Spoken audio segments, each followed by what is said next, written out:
wherever you are right now. এই মুহূর্তে আমি ডিসাইড করলাম যে চলুন একটি ইউটিউব লাইভ সেশন করা যাক, এবং এই লাইভ সেশনে আমরা অসংখ্য জিনিস আলোচনা করব, এবং আপনারা এখানে প্রশ্ন করতে পারেন, বা কেউ যদি যুক্ত হতে চান তাহলে যুক্ত হতে পারেন। You are welcome.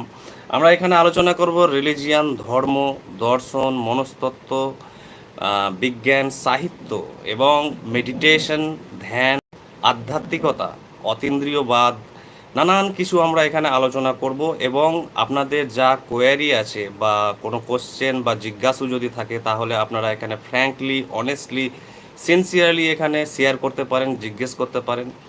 এবং আমি প্রথমেই বলবো যে একটি ইন্টারেস্টিং জিনিস আপনাদের সাথে শেয়ার করব এই মুহূর্তে, সেটি হচ্ছে যে ধর্ম, জ্ঞান এবং দর্শন। ধর্ম, আমি প্রথাগত ধর্মের কথা বলছি না, ধর্ম অর্থাৎ গভীর অর্থে ধর্ম, অর্থাৎ religion in a spiritual sense, in a transcendental sense, in a mystical sense, সেই জিনিসটি। এই তিনটিরই কিন্তু উদ্দেশ্য, অর্থাৎ এই তিনটি জ্ঞান তত্ত্ব অর্থাৎ এপিস্টোমোলজি, এই তিনটির উদ্দেশ্য কিন্তু এক, অর্থাৎ অজানাকে জানা, রহস্যকে জানা। অর্থাৎ ধর্ম, দর্শন এবং বিজ্ঞান তিনটি জিনিস কিন্তু জানতে চায় অজানাকে, এবং যা কিছু রহস্যজনক আছে তাকে কিন্তু উন্মোচন করতে চায়। ইন্টারেস্টিংলি কিন্তু তিনটির লক্ষ্য যদিও এক, কিন্তু তাদের পথ বা রাস্তা হচ্ছে কিন্তু ভিন্ন ভিন্ন। তার জন্যই আপাতত দৃষ্টিতে মনে হয় যে ধর্ম, দর্শন এবং বিজ্ঞানের মধ্যে হয়তো কোনো কন্ট্রাডিকশন আছে, বা তারা একে অপরের বিরোধী জ্ঞান তত্ত্ব, এটা আপাত দৃষ্টিতে মনে হয়, অর্থাৎ অ্যাপারেন্টলি অর সিমিংলি। কিন্তু তাদের উদ্দেশ্য যেহেতু এক, কিন্তু তাদের কিন্তু পথ ভিন্ন ভিন্ন। যেমন দর্শনের পথ হচ্ছে লজিক, যুক্তি, অনুমান, অ্যানালিসিজম অর্থাৎ অভিজ্ঞতা আর প্রমাণ। সেকেন্ড হচ্ছে বিজ্ঞানের হচ্ছে এক্সামিনেশন অর এক্সপেরিমেন্ট অর্থাৎ পরীক্ষা। পরীক্ষালব্ধ জ্ঞানই হচ্ছে বিজ্ঞানের কিন্তু মেথোডোলজি বা পদ্ধতি বা পথ বা রাস্তা। অপরপক্ষে ধর্মের রাস্তা কি? Meditation, not worship or prayer, অর্থাৎ পুজো, অর্চনা, সাধনা বা উপাসনা এবং প্রার্থনার কথা আমি এখানে বলছি না। এগুলোর মাধ্যমে কিন্তু আপনি আপনার মধ্যে কোনো গভীর বা সূক্ষ্ম অন্তর্দৃষ্টি তৈরি হবে না। আপনি সাময়িকভাবে হয়তো সন্তুষ্টি পেতে পারেন বা আরাম পেতে পারেন, বা কোনো ডিপ্রেশন বা স্ট্রেস থেকে মোমেন্টারি রিলিফ পেতে পারেন, অর্থাৎ ক্ষণস্থায়ী কোনো রিলিফ পেতে পারেন। কিন্তু মেডিটেশন হচ্ছে এমন একটি রাস্তা, যেমন যুক্তির একটি রাস্তা হচ্ছে কি, জগৎ হচ্ছে যে বৃহৎ জগৎ, যুক্তির মাধ্যমে কিন্তু আপনি অসীম অসংখ্য জিনিস কিন্তু বিল্ড আপ করতে পারেন, গঠন করতে পারেন, যে কোনো সত্যের নির্মাণ করতে পারেন, খুঁজে পেতে পারেন সত্য, যাচাই করতে পারেন। অর্থাৎ লজিকের এতটা ভ্যারাইটি আছে, বৈচিত্র্য। তেমনই ধরুন বিজ্ঞানের ধরুন এক্সপেরিমেন্ট বা এক্সামিনেশন, পরীক্ষার কিন্তু তার যে ব্যাপকতাও কিন্তু লক্ষণীয়।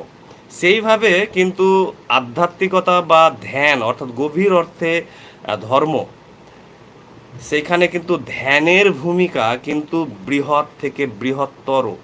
তাই মেডিটেশন হচ্ছে ধর্মের মেন কেন্দ্রস্থল, যুক্তি হচ্ছে দর্শনের কেন্দ্রস্থল, আর পরীক্ষা হচ্ছে বিজ্ঞানের কেন্দ্রস্থল। অর্থাৎ এই তিনটি যে জ্ঞান তত্ত্ব আছে, অর্থাৎ আমরা যা কিছু জানতে চাইছি, অর্থাৎ এই যে মহাবিশ্ব দেখছেন, ব্যক্ত অব্যক্ত প্রতিটি জিনিস, জীব থেকে কীট পতঙ্গ থেকে, পদার্থ থেকে শুরু করে মানুষ থেকে, প্রজাতি থেকে, আপনি প্রাকৃতিক যে নিয়ম দেখছেন, বা ন্যাচারাল লজ, ফোর্সেস বা ফিজিক্স বা সায়েন্সে যা কিছু দেখছেন, তাকে দেখার জন্যই বা বোঝার জন্যই আমরা বিভিন্ন মেথড জ্ঞানতত্ত্বের কিন্তু প্রয়োগ করে থাকি, অ্যাপ্লাই করি। যেমন ধরুন ফিলোজফি অ্যাপ্লাই করছি, ফিলোজফির মাধ্যমে আমরা বুঝতে চাইছি কাকে, সত্যকে, বাস্তবতাকে আমরা বুঝতে চাইছি, রিয়ালিটিকে বা ট্রুথকে, যে what is the nature of this truth, how is the truth, আর what is its origin, what is its evolution, বিবর্তন কি, স্বরূপ কি, প্রকৃতি কি, এর উৎপত্তি কি। আমরা সমস্ত কিছু চাইছি, যেমন দর্শনের মাধ্যমে, দর্শন এমন একটি জ্ঞান তত্ত্ব যার মাধ্যমে আমরা বোঝার চেষ্টা করছি, ঠিক তেমনি বিজ্ঞানেও কিন্তু যে এক্সামিনেশন বা এক্সপেরিমেন্টের মাধ্যমে আমরা কিন্তু বোঝার চেষ্টা করছি যে এই জগৎ কেমন হতে পারে, এবং সেখানে অ্যাকিউরেসির কথা অর্থাৎ শুদ্ধতার বা সঠিক হওয়ার ব্যাপারটা কিন্তু আরও খুব অ্যাকিউরেট ব্যাপারটি সেখানে থাকে। আর সিমিলারলি একইভাবে কিন্তু ধর্মে, অর্থাৎ আমি যেটি বলছি অতীন্দ্রিয়বাদ বা মিস্টিসিজম, এই জগতে যে ধ্যানের ব্যবহার, এই ধ্যানের জগতের মাধ্যমে, অর্থাৎ ধ্যান মানেই হচ্ছে সাইকোলজি, অর্থাৎ মেডিটেশন মানেই হচ্ছে মনস্তত্ত্ব বা মনোবিজ্ঞান। এই মনের জগতের সাথে এই মহাবিশ্বের কি সম্পর্ক, তাকে নীরবে মননে অন্তর্দৃষ্টির মাধ্যমে উপলব্ধি করাই হলো ধ্যানের সবচেয়ে বড় উদ্দেশ্য।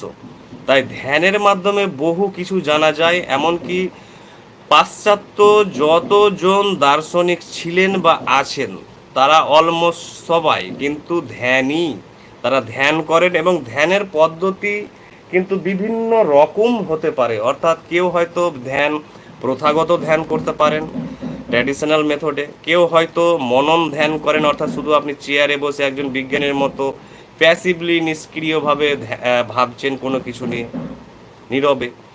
তো মেডিটেশনের মাধ্যমে কিন্তু আপনি অনেক কিছু জানতে পারবেন।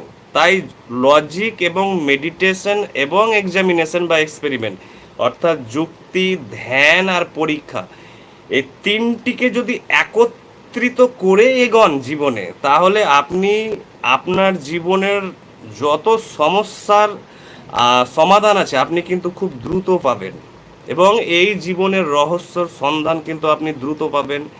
এই মহাবিশ্বের ব্যক্ত অব্যক্ত যে নিয়ম বা এর কার্যাবলী, দৃশ্যমান অদৃশ্যমান, তাকে কিন্তু আপনি দ্রুত পাবেন যদি এই তিনটি জ্ঞানতত্ত্বের পদ্ধতিকে একত্রিত করা যায়, অর্থাৎ কম্বাইন করা যায়। তাহলে আমরা কিন্তু একটি সার্বিক ছবি পাবো, এবং সেই ছবি কিন্তু হবে খুব গভীর থেকে গভীরতম এবং সূক্ষ্ম থেকে সূক্ষ্মতর। কিন্তু অনেকে আবার বলেন যে যারা ধরুন নাস্তিক, প্রথাগত নাস্তিক এবং সাধারণ মাপের নাস্তিক ধরুন, তারা অতিমাত্রায় বিজ্ঞান নির্ভরশীল, কিন্তু এবং তারা কিন্তু ধ্যানের সম্ভাবনা এবং ধ্যানের যে গুরুত্ব বা ফিলোসফির যে গুরুত্ব তাকে কিন্তু অনেকটা তারা আন্ডার প্লে করে দেন। অর্থাৎ তারা মনে করেন না যে এগুলো গুরুত্বপূর্ণ, তারা অতিমাত্রায় বিজ্ঞান নির্ভরশীল হওয়ার ফলে তারা কিন্তু ব্লকড হয়ে যান। অর্থাৎ ধ্যান এবং যুক্তির জগতে যে ধরুন রহস্যর আপনার ডিসকভার করার সম্ভাবনা ছিল, তা থেকে কিন্তু তিনি বঞ্চিত হয়ে যান।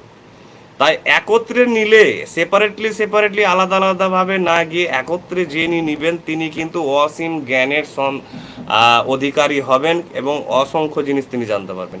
এই জিনিসটি খুব গুরুত্বপূর্ণ ভাববেন ভালো করে, যে ধর্ম, দর্শন, বিজ্ঞানের উদ্দেশ্য এক, কিন্তু তাদের মেথড, পদ্ধতি, রাস্তা কিন্তু আলাদা। এবং এই তিনটি জিনিসকে যদি একত্রিত করা যায়, কম্বাইন করা যায় টুগেদার, একসাথে, তাহলে আপনি কিন্তু অসীম জ্ঞানের অধিকারী হতে পারবেন। আপনার মধ্যে অসীম সৃজনশীল সত্তার কিন্তু জন্ম হতে পারে, আর আপনি লাইফের সমস্ত কিছুকে জয় করতে পারবেন। এটি হচ্ছে মূল বিষয়। দেখে এখানে একজন ফ্রেন্ড প্রশ্ন করেছেন, কি প্রশ্ন? এই যে মহাবিশ্ব এত সুন্দরভাবে ডিজাইন করা, এভরিথিং ইজ পারফেক্ট, একটা স্রষ্টার তো প্রয়োজন হয়, আপনি তো বলেন স্রষ্টা নেই, তাহলে এই মহাবিশ্ব এত সুন্দরভাবে কিভাবে সেটিং করা আছে, এই বিষয়ে আমি জানতে চাই এটা। ঠিক আছে, মিয়া খান একজন আমাদের ফ্রেন্ড, তিনি জিজ্ঞাসা করেছেন যে এভরিথিং ইজ পারফেক্ট, পারফেক্ট বলতে বোঝানো হচ্ছে সায়েন্সের ভাষায় ফাইন টিউনড, প্রত্যেকটি জিনিস পারফেক্ট, নিখুঁত। তো তাহলে তো এর সোর্সটা থাকবেই, ক্রিয়েটার, না হলে এত সুন্দর জিনিস কিভাবে সৃষ্টি হবে? কিন্তু উনি বলছেন যে আমি তো স্রষ্টাকে ডিনাই করি, অর্থাৎ অস্বীকার করি, এটি ওনার পর্যবেক্ষণ। আমি কিন্তু স্রষ্টাকে ডিনাই করি উনি বলছেন, এবং উনি বলছেন অন দ্য আদার হ্যান্ড, অপরপক্ষে এই জগৎ, এই ব্যক্ত অব্যক্ত, দৃশ্যমান অদৃশ্যমান মহাবিশ্বের সমস্ত কিছু, অর্থাৎ ম্যাটার থেকে শুরু করে ধরুন গ্যালাক্সি থেকে শুরু করে প্ল্যানেট থেকে শুরু করে everything is so fine tune, everything is so perfect, কেন? এটি হচ্ছে ওনার প্রশ্ন। এই ব্যাপারে আমি আপনাকে বলি, আমি স্রষ্টাকে ডিনাই করেছি কোন অর্থে? অর্থাৎ ধর্মীয় অর্থে। এটা কিন্তু ভালো করে বুঝতে হবে যে ধর্মগ্রন্থে স্রষ্টার যে ব্যাখ্যা দেওয়া হয়েছে বা যে কার্যাবলী বর্ণনা করা হয়েছে, যেভাবে অর্থাৎ পদ্ধতিগত ত্রুটি, অর্থাৎ আমি ধর্মগ্রন্থের স্রষ্টাকে ডিনাই করেছি যে একজন স্রষ্টা বসে আছেন, তিনি নিখুঁত করেছেন সমস্ত কিছুকে, তিনি পাপ পুণ্যের হিসাব নিচ্ছেন, তিনি হেল হেভেন করে রেখেছেন, তিনি আমাদেরকে দেখছেন, তিনি আমাদের সমস্ত কার্যাবলী কর্মকে তিনি রেকর্ড করছেন, খাতায় হোক বা যেভাবে হোক, এবং তিনি সমস্ত কিছু আমাদের ভাগ্য নিয়ন্ত্রণ করছেন এবং আমাদের পরীক্ষা করছেন, টেস্ট করছেন। এই যে মানবীয় একজন স্রষ্টা, মানবীয় স্রষ্টা বলতে একজন ধরে নেন সুপারভাইজার বা মনিটর বা একজন প্রাইম মিনিস্টারের মতো, যিনি একজন সেন্ট্রাল পাওয়ার অর্থাৎ মেন কেন্দ্রীয় শক্তি, যিনি, এমন মানবীয় স্রষ্টাকে আমি অস্বীকার করেছি এবং এখনও করি, এবং আমি জানি যে এরকম স্রষ্টা নেই।